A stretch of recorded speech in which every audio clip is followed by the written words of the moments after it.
gotta tell you, I love being at the center of things, of getting the scoop, being the first person there, and telling stories that get people talking. But you know, the last few years, it kind of feels like I'm out of step with the dominant issues of the day. I'm a print journalist in the age of digital disruption. I'm an entrepreneur selling the value of human connection in an age that venerates tech.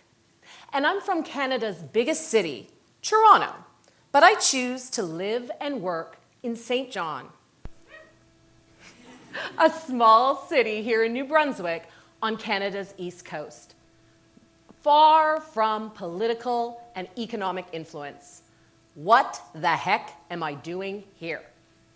I'm going to tell you, I'm living on the edge, both geographically and metaphorically. Because I believe if you want to do things differently, if you want to start something, if you want to be wickedly audacious and change something, this is where you want to be. Because in the theory of organizational change, innovation rarely happens in the center. For innovation to happen, you need to bring perspectives from different people who are standing on the outside looking in. And right now, there are millions of people across North America doing just that in mid and small-sized cities that are being left behind by the large global forces of economic, social, and political change. Places just like this here in St. John. Now, they're being left behind for three big reasons. The first is most of these cities were regional centers in the old resource-based economy. They were, or still are, fishing towns, farming towns, mining towns, mill towns, and port towns. And as those jobs left, so too did the people, which brings us to reason number two. Populations from these regional centers have been on the move, moving into large metropolitan centers to take part in the knowledge-based economy. And those jobs have also been on the move out of North America to jurisdictions where the price of doing business, labor costs, energy costs, are cheaper. Now, these two reasons have dominated our conversation about the North American economy and our political discussion. Goes something like this. Young people have left for the big city, taking with them their progressive ideas and to take part in that knowledge economy. And what's left out here in the boonies are an older conservative class of people who are still trying to figure out where the manufacturing jobs went. In the United States, the political commentators juxtapose the large democratic enclaves on the coastal metropolises of New York and Boston, San Francisco and Seattle with those Republican-leaning flyover states. And here in Canada, our political and business class have divided this country in half between the haves and the have-nots. We have a new MTV generation, people living within the vicinity of Montreal, Toronto, and Vancouver. And the conversation about Canadian innovation and advancement doesn't make it past that vicinity. People like us living in small and medium-sized cities have not been part of that conversation. Now, it's true, there is a growing divide, and the changing workforce and the different jobs are certainly part of that equation. But I think there's another reason, a third reason, that poses the biggest threat and the biggest opportunity to communities like ours. Here it is. The innovations currently being developed for the new economy are being developed in and for large metropolises, big cities with high density populations. For mid and small sized centers which have lower densities, a lot of these innovations won't work. They won't be financially viable in our communities. Let me give you an example. Let's take public transit. So I'm going to give you a fun fact. The distance between Hamilton and Oshawa, which is basically the eastern and western edges of the Greater Toronto Area, is roughly the same as the distance between St. John and Fredericton. But that is where the comparisons end. Because of course, in the Greater Toronto Area, there's all sorts of public transit options for you to try. Certainly there's the GO train, which will get you from Hamilton to Oshawa. It connects in with all these different municipal transit systems, like the TTC, which allows you to use the bus, the subway, and the streetcar to travel anywhere in the city. And they're all connected into Pearson International Airport, where you can then hop on a plane and fly anywhere in the world, as I did last week when I left Toronto for Dubai. Now this week, I needed to get to Fredericton. So what were my options? Let's think. Yes, 1. Me, hop in my car, by myself, bomb up and down Highway 7. In fact, that's what the option is for all of us if we want to go anywhere in the Maritimes. You want to go to Moncton, you want to go to Charlottetown, you want to go to Halifax, we have to drive ourselves in our car. Yeah, there's a bus, but it's not designed for commuter traffic. And that's a problem that's not going to be easily solved, and certainly not solved by current models, because current models of transit are designed with the idea that there will be a consistently high level of commuter traffic to keep that transit system going. And as this photo illustrates, we don't have that. I took this photo on Wednesday morning at 9 a.m.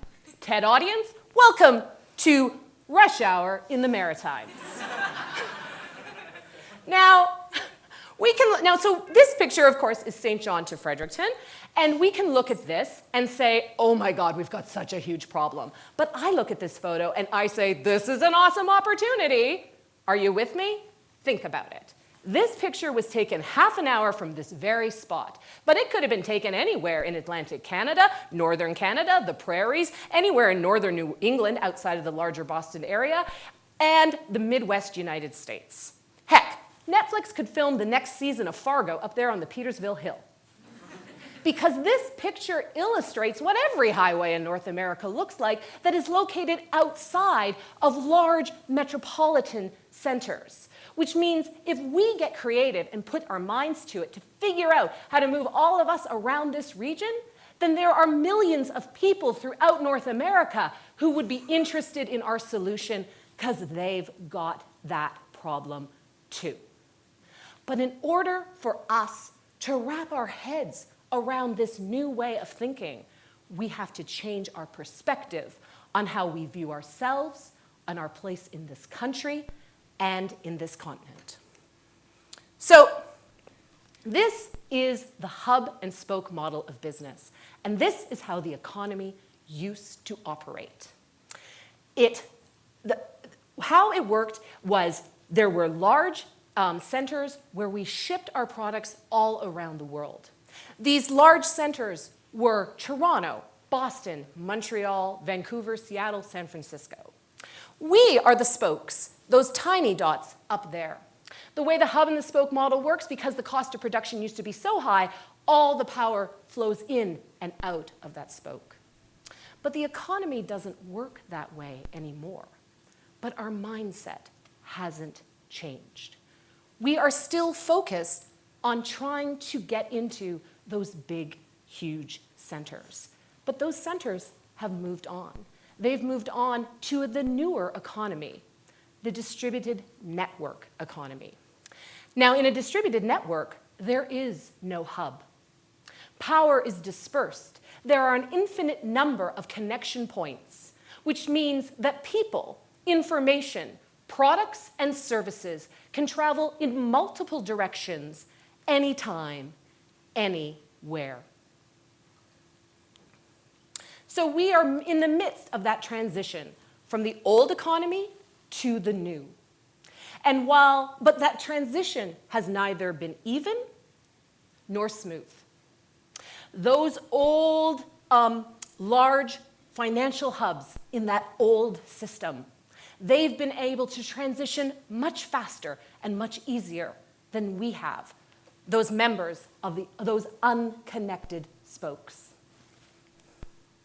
However, if you think about it, in the new economy, that distributed network economy, there is no hub, which means there's nothing stopping us from connecting with like-minded communities to form our own network of similar-sized communities with similar-sized problems.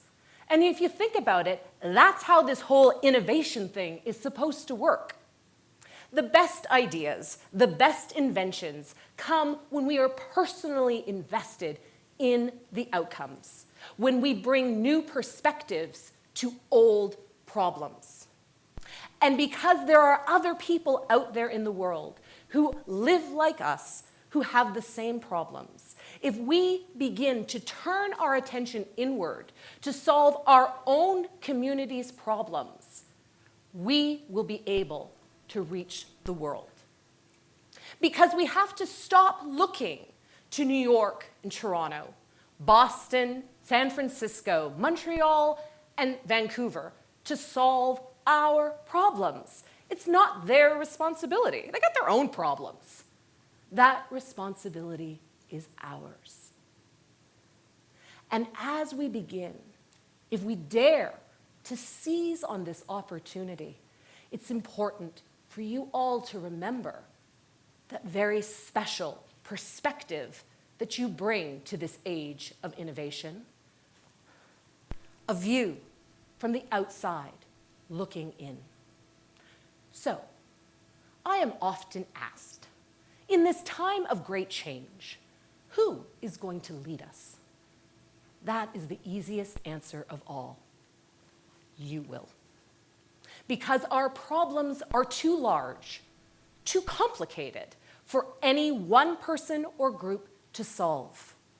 It is going to take all of us bringing our different perspectives, our different experiences to the table, united by a single passion to make life better in our communities and for others around the world. So are you with me? Let's go. Let's be wickedly audacious together and lead with courage, imagination, and good humor out here on the edge.